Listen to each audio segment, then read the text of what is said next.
Sejam muito bem-vindos a mais um podcast Segredos de Justiça, onde o mundo jurídico vira resenha. Nosso convidado de hoje tem uma vasta carreira no direito. Ele é carioca e veio como magistrado do trabalho. Hoje é desembargador no TRT da 17ª Região, aqui no estado do Espírito Santo. Seja muito bem-vindo, desembargador Marcelo Mancilha. É uma honra tê-lo aqui. Muito obrigado, doutora Carla. É um prazer e uma honra também. Olha, aqui é Segredos de Justiça, mas não tem segredo não, é para contar as histórias, hein?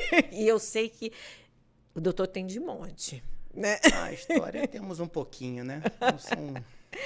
Agora, conta pra gente, que eu fiquei sabendo aqui, antes de começar a gravação, que o seu negócio era futebol, não era nem direito. É verdade, isso é verdade. O meu pai foi jogador profissional de futebol. É mesmo? Durante muitos anos. Ele jogou profissionalmente no Flamengo, jogou no Atlético Mineiro.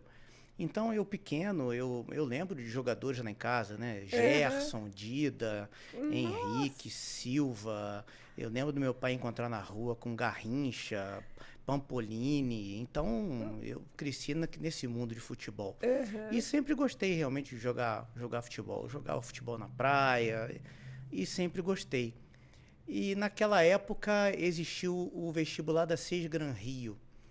E esse vestibular da Sesgran Rio, você escolhia, colocava em ordem a universidade que você queria e se você queria primeiro ou segundo semestre. E eu, obviamente, escolhi o segundo semestre para no primeiro semestre tentar jogar bola. Né? E treinei na categoria de base do Flamengo durante 6 meses. Depois tinha muita gente melhor que eu, fui mandado embora, fui jogar no Bangu. Joguei no Bangu também, e aí depois começou a faculdade, aquela coisa, e naquela época meu pai, muito experiente, né, sabia que naquela época o futebol não dava dinheiro, ele falou, meu filho vai estudar, e eu felizmente segui o conselho e fui estudar, mas eu queria mesmo era ser jogador de futebol. Ser jogador de futebol. Hoje está melhor, né, a carreira de jogador. Hoje está muito melhor. Mas não posso reclamar que hoje eu também disputo os campeonatos, a gente joga bola direto, todo ano tem campeonato. Então nunca abandonou o futebol? Não, nunca, isso nunca. Olha que legal, que bacana. Não tem o seu time já? Não, o time daqui tem, o time do Espírito Santo, os magistrados aqui, junto à Justiça Federal, Estadual, do Trabalho. É um time bom, já fomos bicampeões brasileiros. Opa! Um time... Olha que legal. É bem divertido. E desde a faculdade, o direito do trabalho lhe atraía? O que aconteceu foi o seguinte. Meu pai deixou de jogar futebol, ele parou de jogar futebol cedo, com 28 anos, porque é aquela coisa, naquela época não dava dinheiro e havia uma discriminação em relação ao jogador de futebol, né, nos anos 60. E ele começou a estudar direito e começou no direito tributário. Ele trabalhou muitos anos na Quibon, no Rio de Janeiro, né, no direito tributário, e depois ele saiu da Quibon e abriu um escritório para atuar na área trabalhista. E eu fui para a faculdade e eu gostava muito de direito civil, na verdade, de responsabilidade civil. Né? Mas, e aí, eu não sei, a vida foi me levando para a área do direito de trabalho, eu fui gostando, estudando, né? Um livro que hoje em dia não se fala em direito de trabalho, mas que para mim é lindo, é a história de trabalho em instituições de direito de trabalho, do Arnaldo Sequin. Nossa, eu estudei. É maravilhoso, né? Hoje em dia não se fala mais nele. Né? E aquilo você vai estudando realmente, né? A servidão, a escravidão, e você vai fazendo o link com os acontecimentos, né? Que ocorreram na época, e acontecimentos atuais mesmo, né? Que a pessoa nem sabe que é explorada, e isso me fez gostar de trabalho. Aí eu comecei eu fui boy do escritório do meu pai, né? Depois estagiei, depois advoguei, comecei a advoguei realmente pouco tempo, 3 anos, depois fui fazer concurso. E advogava já na área trabalhista? Na área trabalhista, principalmente. E alguma história, assim, lhe chamou a atenção? Na área trabalhista, eu lembro, assim, que a gente... são histórias engraçadas, né? a gente advogava para um escritório, advogava para uma cadeia de restaurantes, né? E tinha um advogado que advogava só para reclamante contra os restaurantes, né? E assim era muito divertido, porque o advogado ele era muito querido, inclusive pelos donos dos restaurantes. Ele ia comer nos restaurantes, ele ia jantar nos restaurantes, né? E eu brincava, mas você não tem medo de envenenar o senhor lá, não?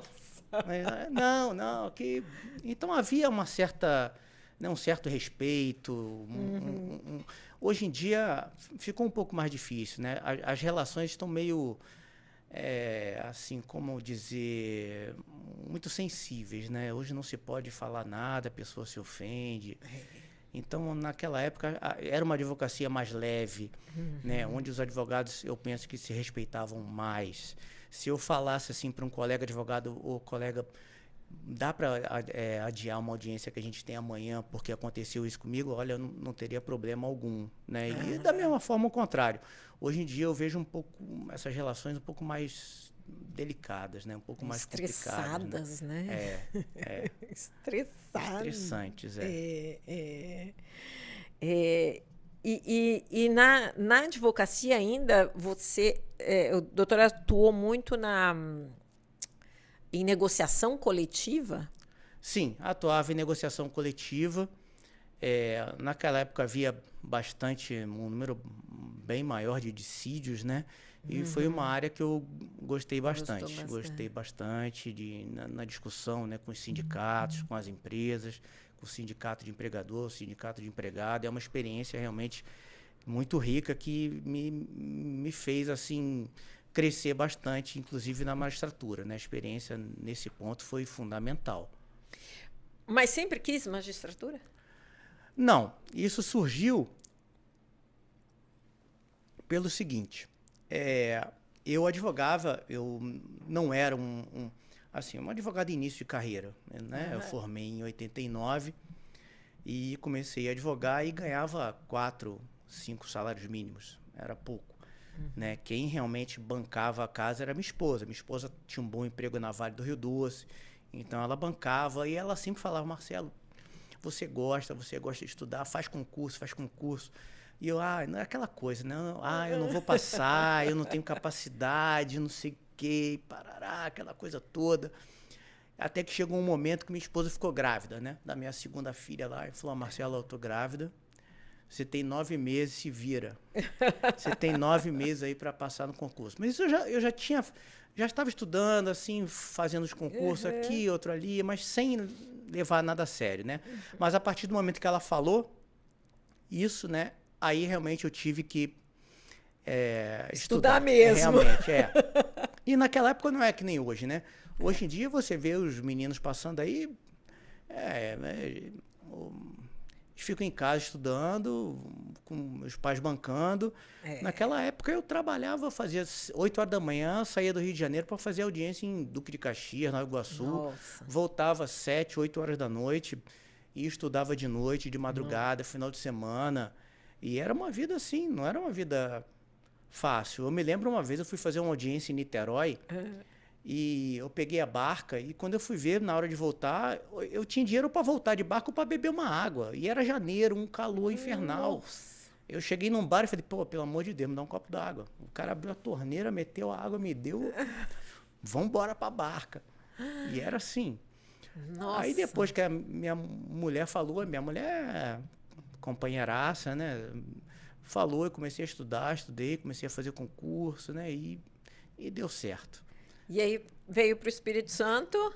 Vim para o Espírito Santo em 92. Passei em 92. Fiz um concurso no Rio, fiz um concurso em Goiás, no Paraná estava passando também, e um concurso na Bahia. Na Bahia tem uma história interessante para contar. Então... Conte-nos. Na Bahia fui fazer um concurso e naquela época existia, se eu não me engano, acho que era Folha Dirigida. Folha Dirigida era um jornal que fazia as inscrições para você, né, por procuração. E eu fui fazer um concurso, já estava acostumado, fiz em Goiânia, fui lá fazer, deu tudo certo. E você mandava a documentação original. E quando você chegava lá para fazer a prova, eles te devolviam a documentação. Tudo bem, mandei a documentação. Pá, aí cheguei lá para fazer a prova, até com esse meu amigo que é juiz em Campinas hoje. Chegamos lá, ele falou, Marcelo, a sua inscrição foi indeferida. Que inscrição indeferida? Por que minha inscrição foi indeferida? Você chegou para fazer a prova. Eu falei, a prova. Assim, e naquela época não tinha celular, não tinha nada. Eu reservei até pelo telefone. E foi muito difícil, que estava tendo um congresso médico na cidade, aquela coisa. Blá, blá, blá. E cheguei lá e inscrição indeferida. Eu falei, mas por quê? Aí fui lá, foi numa escola a prova. E aí fui no local onde eles estavam devolvendo a documentação. Aí eu falei, mas por que minha inscrição foi indeferida? Aí o rapaz pegou lá, não enviou o original do certificado de reservista. Eu falei, não, enviei. Aí quando ele foi me devolver a documentação, eu falei, faz um favor para mim, abre para mim. Eu não vou nem tocar, abre para mim, vê a documentação que está aí dentro.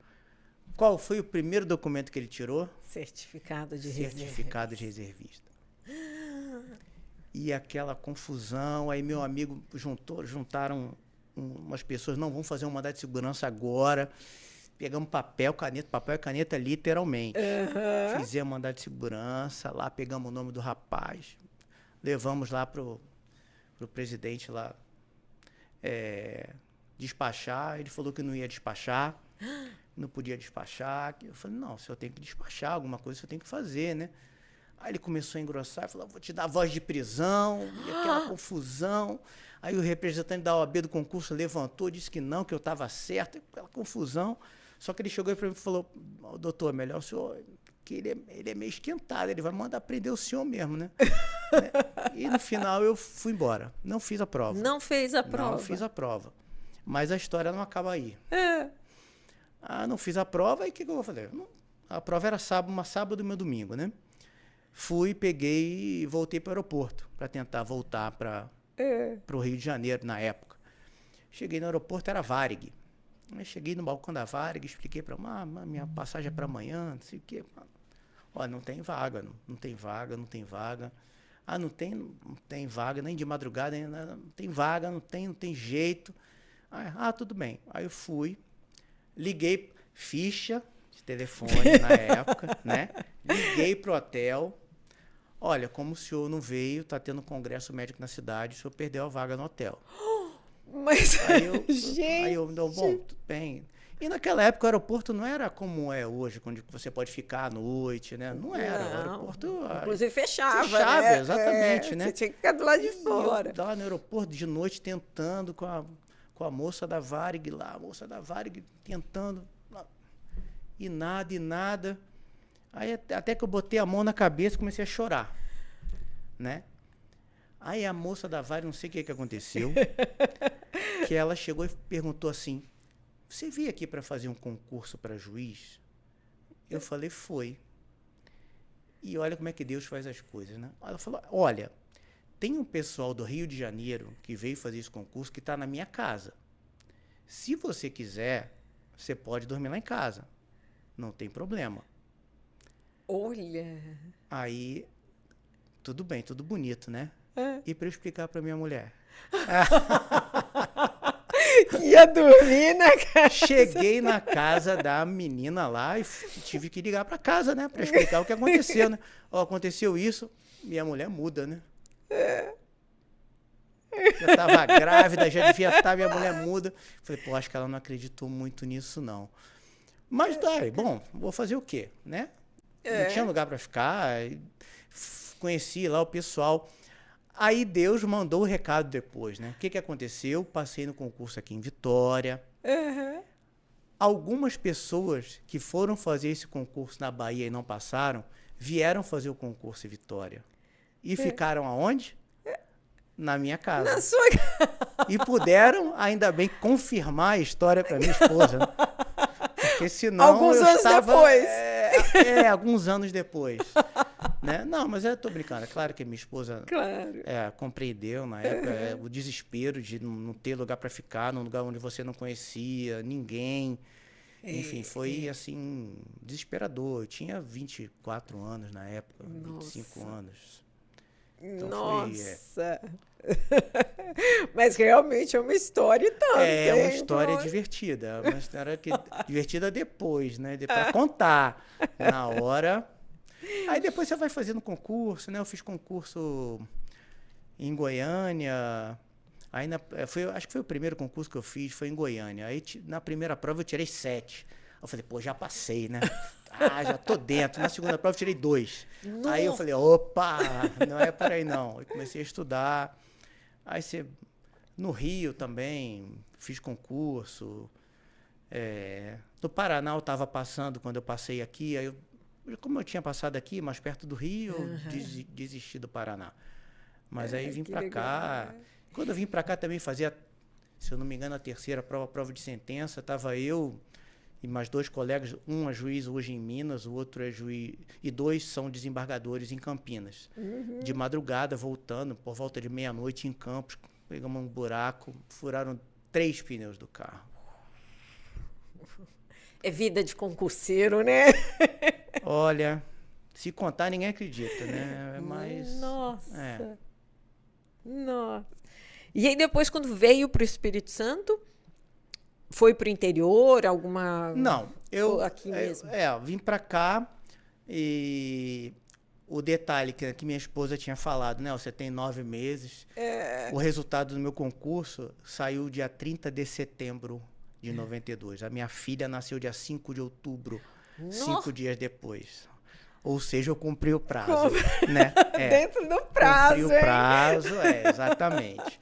Não, mas eu vim para cá, isso eu me lembro até hoje. Eu tomei posse numa quarta-feira, dia 25 de novembro, né?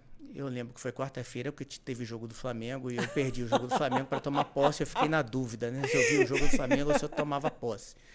Mas que aí dúvida, hein? decidi tomar posse, né? Por uma pressão familiar. Tomei posse numa quarta-feira à noite e a presidente à época, né? A querida doutora Maria de Lourdinhas, ela chegou e falou, você vai para tal lugar, e ela chegou para mim, Marcelo, você vai para Colatina, amanhã você está em Colatina. E eu não conhecia absolutamente nada aqui no Espírito Santo, né? Eu falei, onde é Colatina? É frio, é quente. Bom, bem enfim, fresco, né? No dia seguinte, eu peguei meu casaco e fui para Colatina em novembro. E aí eu descobri que não era frio em novembro em Colatina. Era melhor ter ido de bermuda, né? É verdade. E no dia seguinte de manhã já estava fazendo audiência, enfim. E estava lá em Colatina uma vez também. Era muito processo. Quando a gente entrou, eram apenas 4 juízes no estado inteiro. Eles trabalhavam muito e ficavam rodando. Então era muito processo demais. Em Colatina, eu pedi para colocarem os processos, ainda eram processos físicos, né? Na sala de audiência, porque ficava melhor dividido, né? Os mais urgentes, de um lado e de outro. Tinha mais espaço, né? Eu estava lá despachando um dia, né? Estava despachando, aí um advogado chegou e falou, o juiz está aí? Eu falei, tá. Pode chamar ele lá para mim? Aí eu vou entrar nisso. Posso. Levantei e saí. Aí voltei, pois não. Aí o advogado, o juiz não está aí não? Eu falei, tá. Mas você não ia chamar ele? Sou eu. Aí eu jogo... desculpa, doutor, não sei o quê. Porque é aquela cara de novo, né? 25 anos, com cabelo ainda. Então mas foi divertido. Eu sempre me dei bem com todos os advogados. Esse ano eu vou fazer 32 anos de magistratura. Eu nunca declarei uma suspeição por conta de discussão. Nunca. Discussão. Já deu em voz audiência. de prisão em audiência? Não. Eu nunca dei voz de prisão.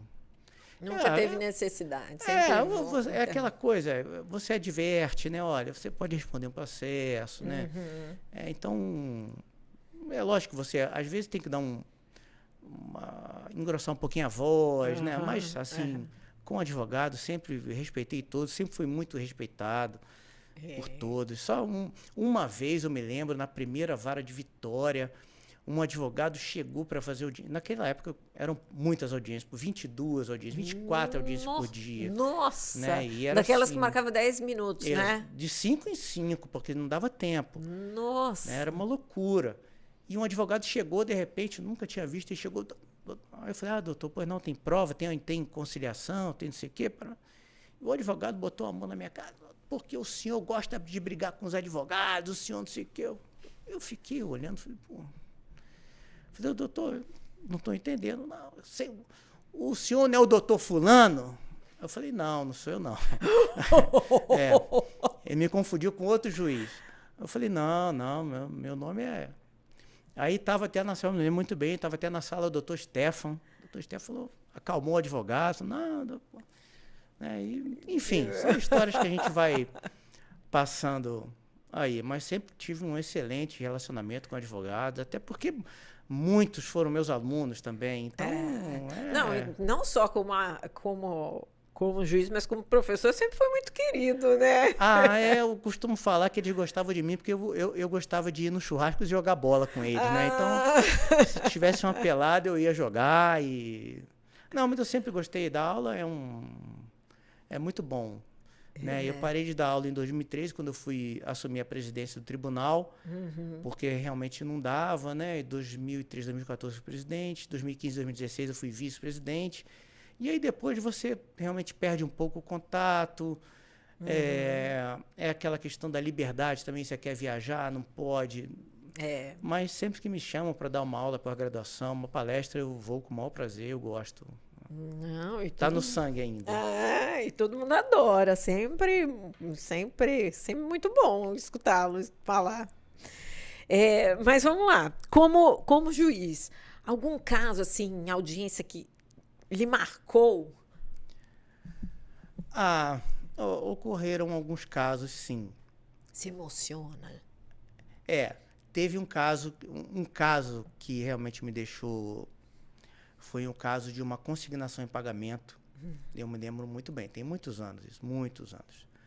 Era uma consignação em pagamento de uma empresa, eu não me lembro o ramo da empresa, eu não lembro. Consignação em pagamento de um rapaz que mandaram ele embora e ele sumiu, ou então ele sumiu, aí mandaram ele embora, justa causa, alguma coisa assim, e consignação em pagamento, né? Aí veio a advogada, o preposto da empresa, e chamou o reclamante. Quando chega o reclamante, vem uma senhora.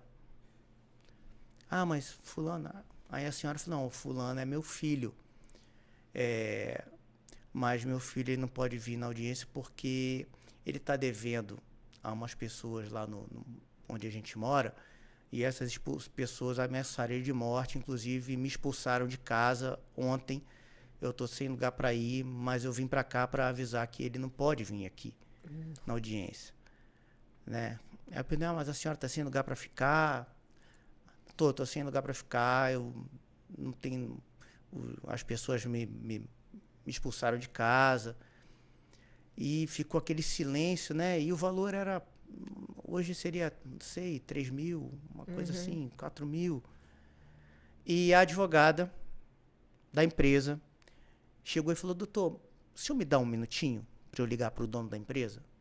Eu falei, não, claro, doutor. Ela levantou, saiu. 2 minutos depois ela voltou. Ela falou, doutor, nós vamos pagar não lembro, para a senhora. Aí mas doutora, a senhora sabe que, né, pode cobrar de novo, não tem problema, nós vamos pagar para essa senhora. E a senhora começa a chorar, né? E aí eu levantei, abracei a advogada, abracei a senhora, e falei que o mundo precisava disso mesmo. E ficou aquela, enfim, não são coisas jurídicas, mas são coisas belas, né, de vida que acontecem. Né? Então, acontecem essas coisas, como acontecem coisas ruins também de assédio sexual, né, de assédio...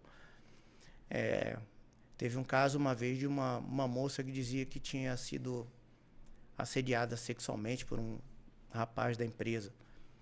E aí veio a empresa e falou, não, o rapaz está aí, a gente quer ouvir ele como testemunha. Aí o rapaz falou, não, eu fui namorado dela, a gente saía mesmo, a gente ia para um motel, a gente ia para não sei o quê, a gente namorava. E quando eu terminei com ela e disse que ia casar com outra pessoa, aí ela começou a me perseguir. Aí ele era testemunha, né? Ele tirou um álbum e falou, excelência, olha o que ela fez no meu casamento. Aí as fotos, ela destruiu toda a decoração do casamento, ela foi no casamento e destruiu tudo, enfim. Então são coisas que... E estava processando... Estava processando a empresa por conta do assédio dele. Nossa! São... Como é que... Como juiz, como é que pega a mentira? Depois de um certo tempo, você... É o feeling mesmo? Olha, parece até mentira, mas você vê... Por isso que a audiência presencial é fundamental. Não dá nada como um olho no olho. Não há nada. Você começa a perceber a maneira como a pessoa entra na sala de audiência, a maneira como a pessoa senta, a maneira como a pessoa te olha ou não te olha, a maneira como a pessoa responde. Você já sabe certamente que aquilo ou é uma omissão ou é realmente uma mentira. Né? Tem, fora aquelas mentiras que são flagrantes, né? Fulano entrou na empresa no dia 1º de abril de 2004. E o senhor? Eu não lembro. Aí é difícil, né? O senhor lembra dele, mas o senhor não lembra, não, né? Então... tem essas coisas, né? E já fez muita inspeção, assim? Não fiz. Parar a audiência e sair todo mundo? Já fiz duas, assim. Eu acho que a inspeção tem que ser feita de uma forma que você não vá causar um certo... Parece uma certa invasão, né? A empresa ou a privacidade. Mas eu fiz uma inspeção uma vez num banco, há muitos anos também. Isso era 4h30 da tarde, 5 horas da tarde, aproximadamente, era a última audiência, e aquela coisa, né? 6 testemunhas, todo mundo falando. Nossa. Não, banco, 4 horas, vai... Aquela história, né? 4 horas, vai embora. 4 horas, vai embora. Eu olhei o relógio, era 4h30, 20 para... E o banco, assim, era 2 ruas da vara. A vara ainda era lá na Parque Moscoso, né? Falei, vamos dar um pulinho lá agora? Aí ficou aquela confusão. Vamos lá agora. Quando chegamos no banco, era gente se escondendo no banheiro, gente escondendo cartão de ponto. Mas hoje isso mudou, né? Hoje isso está mais organizado. E a outra inspeção foi numa empresa também pequena de informática, que o reclamante insistia que tinha documento falso, documento isso, documento aquilo. E ali eu fui fazer a inspeção não para comprovar que... Porque você sente o ambiente, você sente, para comprovar que aquilo não era verdade. Né? Então, eu fui na empresa para comprovar que não existiam aqueles documentos, realmente não existiam aqueles documentos. Né?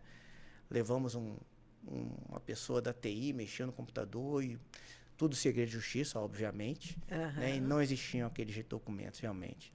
Mas a inspeção é um instrumento importante. Eu não vi muita necessidade nesses anos que eu fui... Eu atuei 20 anos como juiz, né, e 12 como desembargador, então não vi muito... E hoje, com tanta tecnologia, ela tende cada vez a diminuir mais, né? Sim. Hoje você tem até o controle por exemplo, lá no nosso tribunal você tem um cartão, você só entra com esse cartão e fica tudo registrado. Para você entrar no prédio, você tem que ter esse cartão. Né? Para você sair do prédio, você entrar na garagem, você tem que ter esse cartão. E tem várias empresas que atuam dessa forma. Né? Então fica muito mais simples de você verificar realmente o horário de entrada, de saída, se trabalhava em determinado lugar ou em outro lugar. Hoje fica bem mais fácil. Né? Mas teve uma vez que um caso interessante também. A primeira vez que eu fui promovido foi para Mimoso do Sul. Uma vara pequena, né? E tinha que ficar lá, era uma vara nova, então os processos começavam a aparecer. E eu todo dia acordava cedo, ia tomar café numa padaria e sempre era atendido pela mesma senhora. A mesma senhora atendia. No ponto de eu chegar lá, ela já colocava meu café com leite, meu pão de queijo, ela já sabia o que eu queria, já conversava, a gente conversava. E aí teve o recesso, e aí eu entrei de férias, e quando eu voltei, uma ação dessa pessoa contra a padaria, dizendo que fazia hora extra, que entrava lá às 7 horas da manhã e que saía 8 horas da noite, não sei o quê. A defesa da padaria. Ela nunca trabalhou de manhã. Ah! Logo com... E aí, é lógico que eu não pude jogar esse processo, né? Mas eu falei... Mas era praticamente uma testemunha do processo. Eu falei isso. Eu falei, dona fulana, eu não falei nada com os advogados, nem com a dona da empresa, com a dona da padaria. Falei, dona fulana, se a senhora precisar de testemunha, eu estou à disposição da senhora, tá? Porque a senhora me atendia todo dia lá por volta de 8 horas da manhã, com meu café com leite. No dia seguinte fizeram acordo. Ou seja, interior tem isso também, né? As pessoas começam a se conhecer. E me mostrou, tinha pouco processo, então eu nunca executei uma sentença minha lá, porque eu marcava uma leitura de sentença. Então os advogados iam, do reclamante, reclamado, liam a sentença ali, vamos fazer um acordo, aqui está certo, aqui está errado, aí se acertavam e faziam um acordo ali mesmo. Né? Foi um lugar bom de trabalhar. Legal. E não teve nenhum tipo de acordo assim inusitado? Porque aqui já contaram gente que queria pagar até com vaca, com caixão, com... já teve, assim, galinha. Moeda, mas né? A situação assim, ela não é engraçada porque é uma situação que as duas partes são tão assim precárias economicamente que você, assim, se você passa uma propriedade de um para o outro, então você tem que ajustar ali, né? Mas não, eu quero carro, aí o carro é o carro que a pessoa usa para seu sustento, para levar o leite, para não sei o quê. Não, eu quero a vaca não pode. Mas a galinha eu posso. Aí você consegue então pegar as galinhas e vender os ovos? Eu consigo. Então vamos tentar.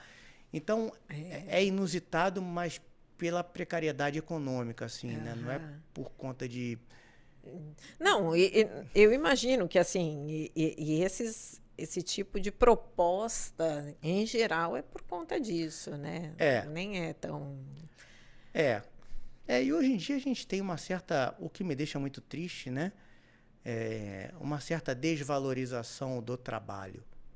É né? mesmo? O trabalho não é valorizado. Assim, porque é uma história... Fui outro dia jogar um futebol no Rio de Janeiro, lá com meus amigos, não sei o quê. E um amigo levou um amigo de São Paulo. E o amigo de São Paulo contando que comprou um apartamento por 5 milhões, de 380 metros quadrados, não sei o quê. Aí, bacana, eu não sei nem como é que é isso, grande, deve ser grande, né? Ele contando, animado, mas o cara simpático, assim. Até que ele chegou e falou, mas aí eu chamei a pessoa para pintar, ela me cobrou 4 mil reais, eu achei muito caro. Aí eu não aguentei, eu falei, mas são 380 metros, deve ter muita coisa para pintar, né? Não, mas 4 mil é muito caro. Você vê, a pessoa compra um apartamento de 5 milhões de reais, de 380 metros quadrados, e acha 5 mil, 4 mil caro para pintar um apartamento. As pessoas desvalorizam o trabalho. O trabalho não é valorizado. Né? E talvez por isso a gente esteja nessa desigualdade tão grande, né? de social tão grande. A gente vê aí essa discussão de motorista de aplicativo, né? de entregador de exatamente. A questão, acho que não é nem o vínculo ou não. Eu acho que essa é uma questão, a política legislativa. Quem tem que decidir é o poder legislativo. Qual é a política que vai ser implementada. O que eu acho é que tem que regular. Tem que haver uma regulamentação. Até por questão previdenciária, de seguro. Né? A gente viu outro dia aquele acidente com um ator famoso lá no Rio, o rapaz ficou sem carro. Né? Como é que ele ia trabalhar? Ele estava dentro da velocidade, a culpa não foi dele, e ficou sem carro, não tinha renda. Ele sobreviveu lá por conta de vaquinha que fizeram para ele. Né? Então tem que ter uma regulamentação? Tem que ter uma regulamentação. Se vai ter vínculo ou não, isso é outra questão. Isso é uma política legislativa. Né? Agora, é a mesma coisa, entregador de iFood, bicicleta, né? Tem até um amigo meu que brincou, falou, Marcelo, se você acha que sua vida é difícil, imagina o entregador de iFood de bicicleta em Ouro Preto, com aquelas ladeiras. Eu falei, é verdade, você tem toda a razão. É verdade. E como foi ir pro tribunal? Olha, ir para o tribunal, lógico, né? É a progressão na carreira, sim. né? Mas, assim, em relação ao trabalho, isso eu falo para todo mundo, eu nunca escondi de ninguém. Ser juiz o trabalho de juiz é muito mais gratificante. Assim, é muito mais, eu chego a dizer que é muito mais divertido. Né? As audiências, você ouvir as partes, você ter contato com as partes, com o advogado, com testemunha. É a testemunha que mente, a testemunha que fala a verdade, que fica revoltada que a outra está mentindo. Né? Aquela confusão. Você dá a sentença na hora, você faz um acordo, você vê as pessoas, você sente a efetividade do seu trabalho naquele momento. Né? O desembargador, é lógico, é um trabalho importantíssimo. Né? Você trata principalmente dos recursos, das sentenças, mas também dos dissídios coletivos, né? Mas é um trabalho muito solitário. Né? É muito solitário, né? Você vê as minutas de voto, você olha, você tem a discussão nas sessões, mas é um trabalho solitário. Assim, não é como uma audiência que você percebe, né, o que está acontecendo. Aí você sente quando o clima está ruim, você, doutor, vou tomar um cafezinho ali, já volto, né? Então é mais divertido. Desembargador é um trabalho importantíssimo, claro. Mas, assim, em termos de trabalho ser mais, assim, mais gostoso, o de juiz é bem mais. E as sustentações orais? Alguma história diferente? Porque ultimamente a gente tem visto alguns vídeos por aí circulando, né? De sustentação em alguns tribunais e tudo mais. Lá não aconteceu nada inusitado. Assim, na turma que eu atuo, né, não aconteceu nada excepcional do tipo advogado fazendo sustentação numa rede, como já apareceu, a gente viu um advogado fazendo sustentação em algum outro lugar, em um resort. Nunca aconteceu nada desse tipo. Acontece, lógico, né? Falhas de comunicação, isso são coisas naturais que acontecem. Agora, casos inusitados assim não aconteceram, não. Olha só, agora a gente entra num momento da entrevista que é um bate-pronto. Eu falo, você diz o que vem à cabeça. Nunca diga para um desembargador: você é parcial. Como um advogado não deve começar uma sustentação oral? Vocês são parciais. Justiça é? Para todos. Processo físico ou eletrônico? É uma pergunta muito difícil, né? Mas não há como fugir. Processo eletrônico. Mas eu gostava também do papel, né? Eu tenho aquela coisa de pegar um processo. Eu tinha aquela coisa de pegar um processinho, deitar no sofá e ficar olhando e marcando, porque aquilo fica na cabeça, aí você deixa separado naquele lugar, você vai para outro, aí você volta naquele processinho, abre de onde você marcou. No eletrônico não tem isso. Mas não tem como fugir, é eletrônico. É eletrônico. Audiência virtual ou presencial? Presencial, sem dúvida. O que diria para alguém que diz que juiz tem vida fácil? Faça desembargador. Faz concurso. Faça concurso e veja você mesmo. Um livro. Um livro que é interessante, que é ligado até à nossa área, né? É O Mercador de Veneza, de Shakespeare. Sensacional. Aquele contrato, né? Meia libra da sua carne, uma libra da sua carne. E a discussão, né? Não, é a carne, mas sem tirar o sangue. No contrato não está o sangue, né? E aí vai essa discussão, é bem interessante. Se não fosse juiz e desembargador, seria? Jogador de futebol. Essa foi fácil, Essa né? é fácil. E torce para que time? Flamengo. Flamengo? Flamengo. Então tá bom. Doutor, muito obrigada pela sua presença. Adorei esse bate-papo. E ó, já fica convidado para um próximo, porque eu sei que continua tendo várias histórias para nos contar. Tem muita história. E é porque realmente tem muita história. Quando eu cheguei aqui, tem muita história. Mas eu agradeço, é uma honra, né? E o risco de me convidar, eu falo para todo mundo, o risco de me convidar é que eu venho. Não, mas venha então, mesmo. Vocês correm esse risco. Sei, olha, a gente está tentando a agenda dele faz tempo, viu? É verdade. O problema é a agenda. No mais, está convidadíssimo para estar aqui novamente. Obrigada. Eu que agradeço. E para vocês, não esqueçam de curtir, compartilhar. E se tem uma boa história, comenta aqui. Até a próxima.